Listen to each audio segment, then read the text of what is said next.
Staccato handguns are trusted and approved by over 900 elite law enforcement agencies, including 65 SWAT teams. When it comes to accuracy and reliability, the choice is easy with Staccato. Hey, welcome back to Policing Matters on policeone.com. I'm your host, Jim Dudley. Hey, hopefully you're listening to us and maybe you're watching us on the Police One YouTube channel, and I encourage you to check it out if you're not. All right, so recruiting for law enforcement is an issue that we've been scrambling to address across the country for some time now. Our guest today has some ideas that have been put into action with some great initial results. Mr. Marvin Ben Heyman serves as the Chief of Staff for the Metropolitan Police Department, and in his capacity, Mr. Heyman oversees daily operations of the Executive Office of the Chief of Police and is responsible for broad agency management and implementing strategic agency objectives. Well, welcome to Policing Matters, Marvin Ben Heyman. I'll call you Ben from here on out. Welcome. Thank you, Jim. It's wonderful to be here with you today. Great. So reading some of your background and what you're doing, can you tell us how long have you been working on the current recruiting strategies for the Metropolitan PD? Absolutely. So, Jim, I've been with Metropolitan Police Department for almost 15 years. And throughout all of my career with the department, I've had various touch points with our recruiting process. Early on, when I was hired for the agency, I actually designed a digital background system to help the agency process candidates that were coming in. That's no longer being used. We've leveraged more modern technology, but from there, I actually led the recruiting division as the civilian program manager, helping to restructure and to get the process to be a little bit more efficient with our agency, going from about 18 months down to about 3 months. So some pretty dramatic increases. As I moved throughout my career, I was responsible for oversight for the recruiting division, and now recruiting division is one of the divisions that falls under my purview as Chief of Staff. So I've had a lot of different touch points. Recruiting is something that I interact with daily.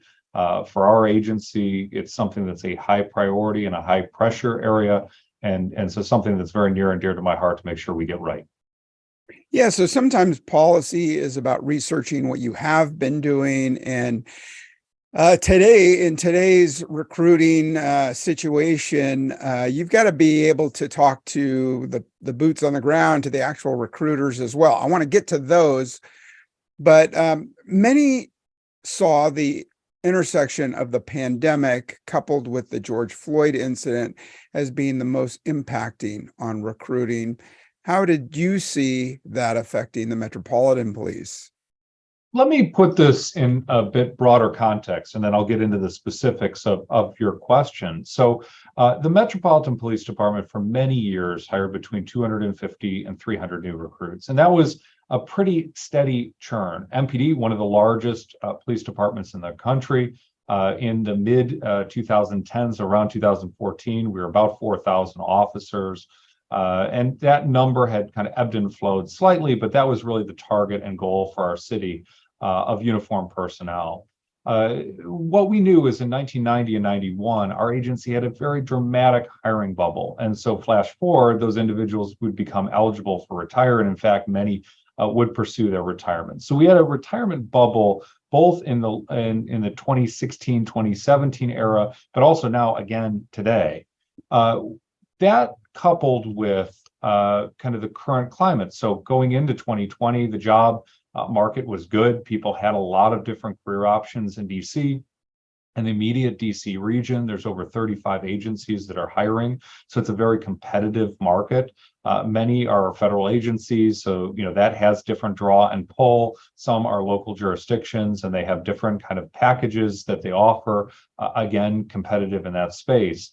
Coming into 2020, we were coupled with the global pandemic, which had a profound impact on our ability to hire, both from a process standpoint and also from a people standpoint.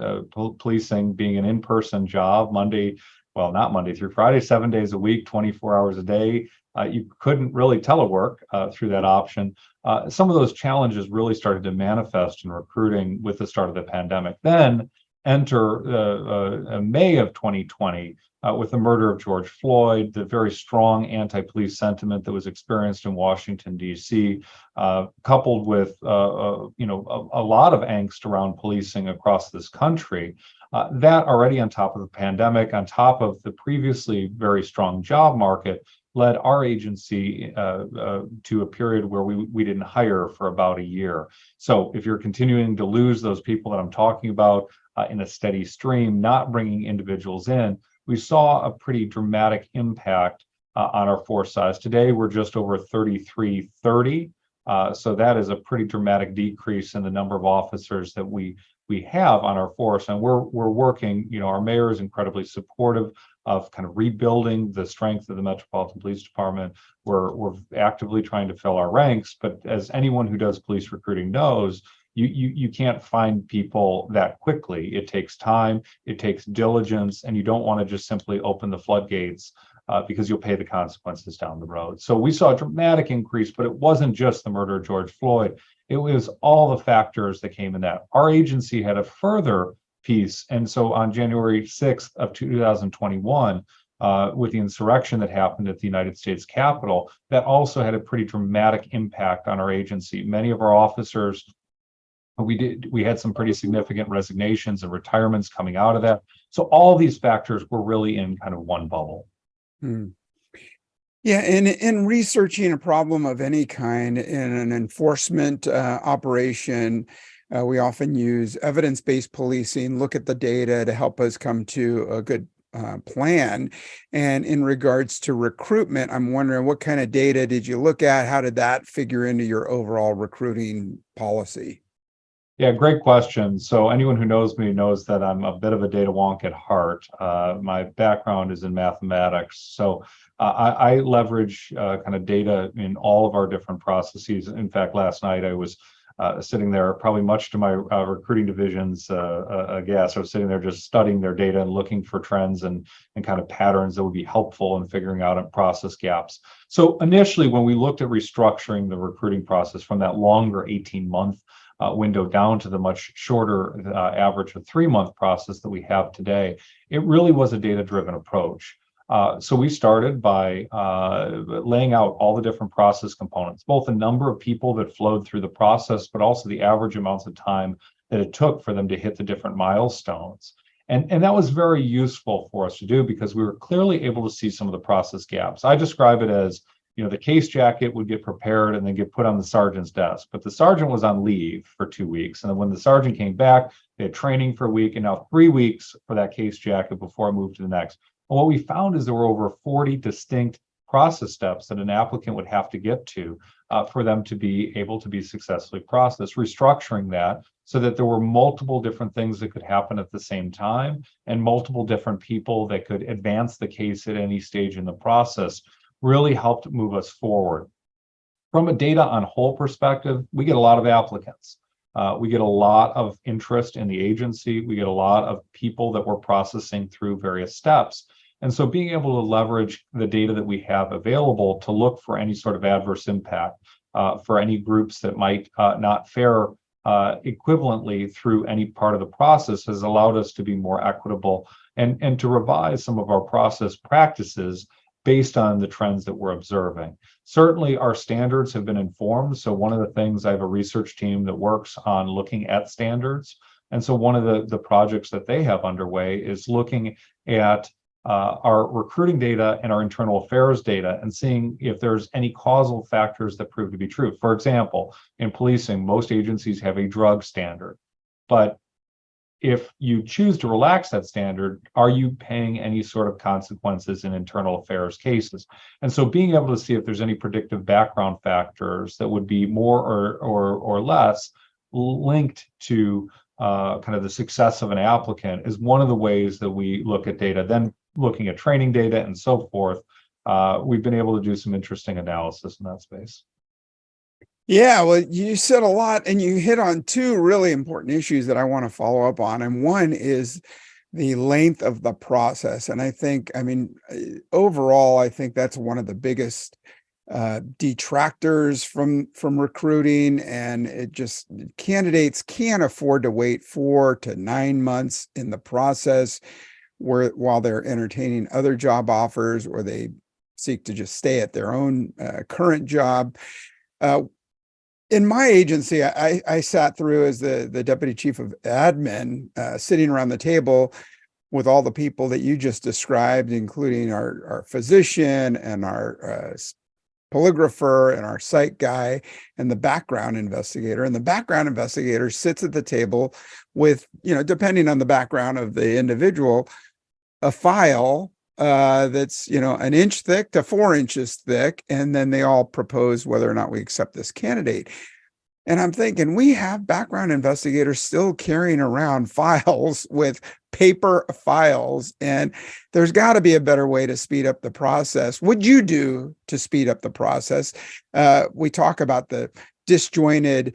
They take the written, then they make an appointment for oral board, and then they come back and they do a physical. It's just too many steps. What'd you do? Yeah, it's you're giving me a little bit of PTSD as you're describing those paper jackets. We've been entirely digital since 2015. There's no paper files of any kind for our pre-employment hires. But I distinctly remember those big files sitting on my desk, just stacking up. At the end of the day, I'd review all the disqualified, and then in the morning, I'd review all the hired or recommend hired cases. And give paper cuts as I'm flipping through the pages on those jackets. Fortunately, now we're just scrolling, through the computer, so that makes it a lot easier. So there were a few things. One, technology, and leveraging and investing in technology. Our agency was an early adapter. So I mentioned that we built a homegrown solution that actually IACP had recognized as an innovation in technology back in 2010. But then in 2015. We formally procured a system called eSoft by Miller Mindell, which has been very, very helpful, and we remain using that system, and it replaced our home-built system. So technology was a piece of it. Process restructuring was another component. And so, really looking at where we were inefficient, that activity that I mentioned before of kind of laying out the amount of time it took and all the different steps and who had to be involved, what we saw is a lot of time, 16 weeks, in fact, was really that initial, from the time the person came in, from the first time to the time they got their fingerprints, right? And so we looked at all the activities that happened, the written exam, the physical ability test, an interview, and a screening, and we consolidated that to something we call a prospect day. And it's manpower intensive. We have our whole recruiting staff that comes together. We bring in some people from other areas. But in that one day, when a candidate says, I'm interested, they come in, they do their physical ability test, they do the written test, they get a screening with an investigator, they get their fingerprints and photographs, and presuming they're successful throughout all those different steps in the process, they have a very strong likelihood of moving. If they didn't lie to us, and if they don't have any undisclosed medical conditions or medical conditions that were disclosed but need to have a doctor's assessment, and assuming that their background is as they purport, they have a very strong likelihood of moving through the process. So that prospect day was really instrumental to kind of speeding up that process for us. What we know is it's competitive. So if we can get an offer out, and I've seen candidates as few as 6 weeks from the time they said they're interested till the time they're sitting in our academy, and that includes all those process steps. That tends to be your 21-year-old applicant who's never worked anywhere, who lives in your mother's basement, right? They're going to be able to move through a little quicker than your 40-year-old applicant who's worked at a bunch of different places, has a prior divorce, and kind of different situations that have to be mitigated. But on average, we're still looking at 3 months. That's our competitive advantage in this space. And I'm continually pushing my team. In fact, I was pushing them this morning in this space, not to cut corners, but to look for inefficiencies and remove those from the process. And again, it might be, so we look now at having some contract help just on the reference checks, because we know reference checks take a lot of time. So while the investigator is doing some components, we can have other people working on reference checks. So it's really a collaborative effort on a case file, changing from 10 years ago, where one investigator would have one candidate and they'd work it from start to finish. Now we have multiple people that are really working on it. That really does help it make it move faster. Yeah, that's great to hear. And then you also mentioned standards. changing standards, lowering standards. We've had some great experts on the show. Tracy Toffener from Wisconsin is an athletic trainer who is also a consultant who goes around the country looking at their current standards and looks to help them not change or lower the standards, but to make them more relevant to the real job. What's been the standard policy at MPD? What have you changed? Drugs are the big issue. I mean, 23 states have some version of legalized marijuana. So you have today's recruit who may have lived the last 10 or 15 years of their life in a state where marijuana is legal by state standard. But of course, there's the federal standard, and you're right there in Washington, D.C. How'd you deal with that? Yeah, that's certainly, and then I go to a lot of recruiting conferences and speak with folks all around the country, and drug standards is always topic du jour, no matter where you go. So MPD has an interesting history in this space. We've learned a lot from the history of our agency. So 1990 and 91, we hired over 1,200 officers between those 2 years. Standards at that point largely dropped. And that was very problematic for our agency for many years. We ended up entering into a memorandum of agreement with the Department of Justice, not a formal consent decree, but very close, based on some of the personnel practices that were happening, some of the issues, frankly, with how our people were conducting themselves as law enforcement officers. Even in the immediate years following 1990 and 91, we learned a lot about having officers that were engaged in criminal conduct. So as we got into this new retiring bubble and new recruiting push, we were very mindful not to lower standards. So we still have our college education requirement that's been put in place. Our agency has not changed that. But we've been thoughtful and diligent in the space where changes should occur. So, for example, in the space of drug use, marijuana, a lot has changed in that space. In DC, it's decriminalized. And so, in that space, we look at prior usage that you can't use within 90 days of application. But then also, we're a drug-free workplace, so we're ensuring that people understand that coming in. Again, we've taken a very pragmatic approach to things like Adderall usage. What we saw was a lot of college kids taking Adderall to try to study. They were performers in college. They otherwise didn't have drug usage. So we looked at a more reasonable standard there. We've maintained all of our other drug standards, which we speak very publicly with candidates about. A lot of agencies hide their drug standards. We're very transparent. Any other illegal substance, include illegal prescription drugs within 5 years, is an automatic disqualifier. And we put that out front to candidates because they're either going to do one of two things. One, they're going to respect the position of the agency and wait that amount of time to apply or to move forward, or they're going to attempt to lie, and we'll catch that through some form or fashion. But some states, and I've worked with a couple, they have a number of usage time. If you puff marijuana this number of times, and those standards, if you're keeping a journal of how many times you use marijuana, there's probably a different issue at play. So we look at just that kind of time, but then totality. So if a candidate was going into the military and then used drugs when they got out of the military, that's going to cause us some questions. Using drugs, went into the military, had a good military career, now working but no substance use, we're going to be more willing to give that candidate a chance. Our whole philosophy is around whole person. So there's a few things that are automatic disqualifiers, but outside of that, we try to put derogatory information in perspective with the totality of the candidate. Again, when we look at standards changes, I think there's been a lot we've done to try to be more inclusive. And so, by the time this podcast airs, or shortly thereafter, we'll be announcing formally that we're opening up not just to U.S. citizens, but also legal permanent residents.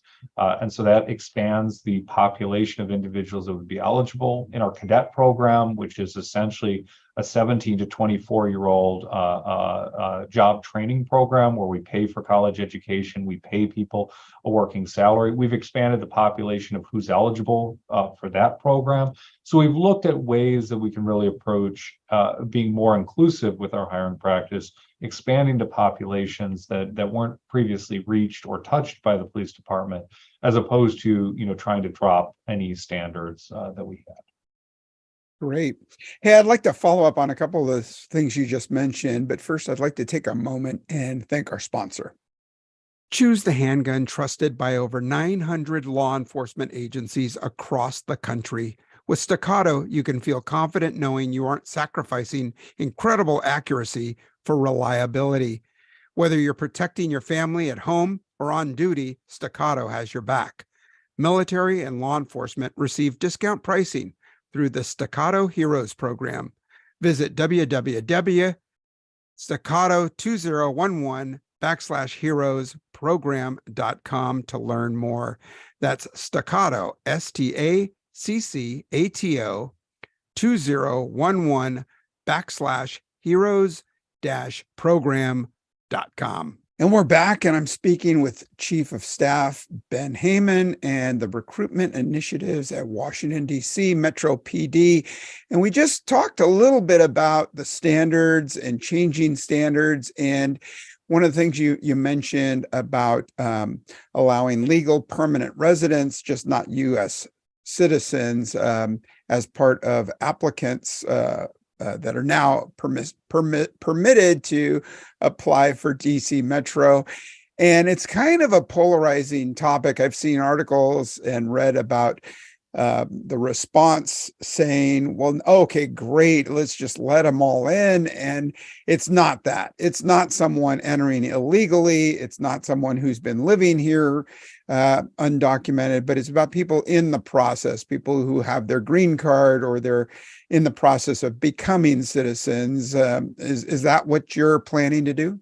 Yeah, in fact, the definition of legal permanent resident, the only way you meet that criteria is having a green card and the right to work and on a path for full citizenship in the country.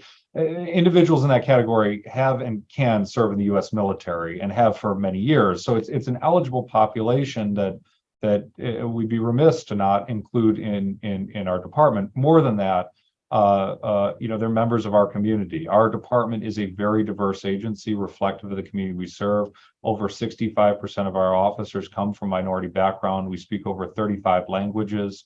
As an agency, about 24% of our agency is women as we kind of build on the path of 30 by 30 in that space. But really, I've challenged our recruiting team, and again, going back to the question on data, when we look at different populations and communities that are reflective in DC, I challenge them to be as inclusive as possible and to really find that diverse representation, on our agency. And I realize 18,000 law enforcement agencies. I work with cities all across the country. There's different philosophies, mentalities that are driven by local communities, and frankly, for Washington, D.C., that level of diversity and inclusion is reflective of our city's desires. And I think that's very important that the police department mirrors the expectation of that community. Yeah, for sure. Hey, and I seem to recall, and tell me if I'm wrong, that Washington, D.C. PD required residency. Is that still the case? Long time ago.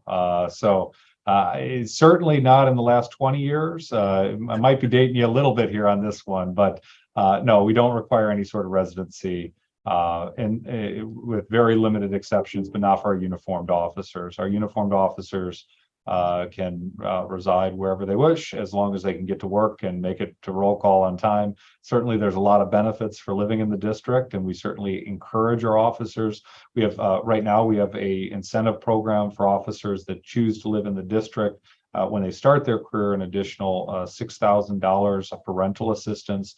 We also have home buyer programs that really are quite generous and helpful. And I know a good number of our officers who've purchased a home in the district with the assistance of the various programs that are available to make DC home. But Washington, D.C. is an incredibly expensive place to live, and some of our officers choose to live elsewhere, and that's perfectly fine as long as they can make it to roll call on time in DC traffic. Wow, I guess I stepped into a time warp with that question. Deputy Chief Brian Jordan of the Metro PD, at the time, we were Academy FBI Academy classmates, and he gave us a tour of the department. And I'm sure that was one of the things he mentioned. Absolutely. Hey, what was the feedback from your line staff, Ben? We did a Police One poll a year or two ago that said, would you, to all the respondents, would you recommend joining your police agency or any police department? And only 7%, dismal number, 7% of the respondents said that they would recommend a job. What are you telling your line people, or what are you hearing from them? The best army is a volunteer army, and it'd be great to have your own people recommending and suggesting that people apply. Yeah, I think that there's a lot to unpack in that question, and certainly, the officer experience the last 3 years has varied. There's been really, kind of high moments and low moments through that experience. I think right now we're at one of the more challenging times. 600 and some officers, less than kind of our high staffing numbers. That adds a lot of pressure to the individual officers. Right now, we're averaging about 500 officers equivalent of overtime a year, which is a tremendous amount of pressure on the existing workforce. Our officers are the best salespeople for our agency. They do it every day. Our recruiting efforts really come back to the men and women of the Metropolitan Police Department and the work that they do in the community. And they're telling the story of who they are, what they represent, and what this agency is trying to do. That is very attractive to many candidates. We've done some polling and surveying recently as we did a culture assessment for the agency, the Police Executive Research Forum. Did a comprehensive assessment, top down, bottom up, side to side for 2 years. They had unfettered access to everything within the agency, including talking with our personnel. And I think they got a more nuanced piece, right? I mean, many people that are looking at policing, it's not the same as when they joined. Even in 15 years, it's not the same when I came into this agency. And it's not going to be the same in another 15 years. And I think, our officers, as reluctant as policing is to change, our agency also welcomes it in many ways. So I think our workforce has been kind of in that tumult. We're dealing with legislation right now that frankly makes officers' jobs a lot harder, and some kind of makes it a little bit easier for the bad guy. And that certainly weighs on officers when they're arresting and rearresting the same person over and over and over again. But I think our leaders within the agency help frame that perspective to officers about the value and the impact that they're making on that moment in that scene. Certainly, I don't think we have 100% satisfaction. I'm not naive to suggest that, but I do think certainly our officers would reflect a lot stronger satisfaction. When we look at ways to kind of get that kind of increased, we just reached last year a collective bargaining agreement with our union. Put at the table a good contract in place. Frankly, it was a substantial increase for officers, including a base retention differential, an additional 5% for those with 5 years on, in addition to cost of living increases, netting just over 10% for a 3-year contract. We're back at the table again. And so, again, looking to make sure that from a city leadership perspective, we've engaged our fraternal order of police, and it's never going to be a hand-in-hand relationship, but there's always going to be some give and take. But we also want to make sure that the officers are supported in that process. I think the challenges come with any sort of change. We had a lot of tumult around our discipline system. It became non-bargainable. But what we've seen and what we've heard so far from our members is they view the new system that management has put in place is more fair than the old system that was there. And so we're looking at kind of job satisfaction through multiple lenses. It's not only just what incentives can you do, but then also access to education leadership programs. We've opened up a lot of different pathways to education programs and leadership programs. We're doing tuition reimbursement, helping to repay loans. So we're doing a lot of different things to try to keep our workforce engaged, motivated, and really all of this is due to the support we receive here at MPD from our mayor's office, which is very helpful. I love what you said about everyone in your agency being a recruiter, but certainly you have a dedicated cadre of recruiters. And I want to know what that process looks like. And being a data guy, are you keeping some sort of a business log of number of contacts, how many follow-ups, what matriculated into a successful recruit? Yeah, so there's a few parts to that question. Actually, we don't have as large of an outreach or recruiting outreach staff as one might suspect. We have two dedicated full-time outreach officers dedicated for sworn members, one for our cadets, who's a professional staff member. So that's a very small number. A lot of our strategy has shifted over the years to meet applicants where they were. So as we looked at kind of our success ratios, job fairs were netting about 1 out of every 1,000 candidates would end up being a successful hire. That's a lot of time spending on job fair floors to get, one person out of every 1,000 that expressed interest came from that job fair. The web presence and friends and family were the largest pathway. About 80% of our applicants come either from digital platforms or through referrals from friend and family. So we double down in the areas we're having success. A lot of our strategy is digital advertising. Our team, and I have a larger team that does that type of work, and they're really, quite good at what they do. They do a lot of kind of advertising, targeted advertising. Some is marketing where we're just putting up kind of brand awareness type pieces. Some is actually very targeted, and so specific campaigns at locations where, that campaign is anticipated to have an impact. And we've seen that. So I challenged the team recently to look at one of the communities from a data perspective that wasn't reflective of the diversity. So our Hispanic community and our Latino community here in DC, we weren't seeing the number of applicants come through from those communities that were representative of the community that we're serving. I challenged the team, and so it was right around 7% of our applicants where I'd expect it to be around 10%. The last 3 months, they've been closer to 15% due to their recruiting efforts. And so we're watching that very carefully in terms of kind of the success and throughput of the various different strategies. There's always value in the hand-to-hand, going in front of a classroom, having conversations with students, building those relationships. We do that through our internship program. We do that through our domestic violence liaison program, our community engagement academy, various pipeline programs that we have, and the staff is impactful in those spaces. But a lot of our efforts, people left, and we got a lot of angry messages from NYPD about all of our ads in the subways up in New York. But to be very candid with you, 25% of our applicant pool comes from New York, and that's because of the success we've had in advertising, and frankly, our process speed to be able to move candidates through our agency's process very quickly. And so we've had benefits with doing that. All of our strategies are mostly local. About 70% of our candidates come from DC, Maryland, Virginia. If you add in neighboring kind of states, New York is the next largest pool. We get very few candidates, about 15%, that are further than kind of that immediate area. And what we know is candidates that are from the area are more likely to stay. Our outreach officers really target the local community, and they do, efforts with the DC the local schools, Maryland, Virginia. But we don't do a lot of out-of-state job fair recruiting just because it doesn't net much impact. Sure. Yeah, and poaching, don't feel bad. Everybody's doing it. Oh, everybody does it. Hey, respectful of your time, thanks so much for being on the program. I want to ask you one final question, and that's about your biggest challenge, pitfalls. What would be your advice to an agency looking to revamp their recruiting process? Yeah, I think when you think about police recruiting,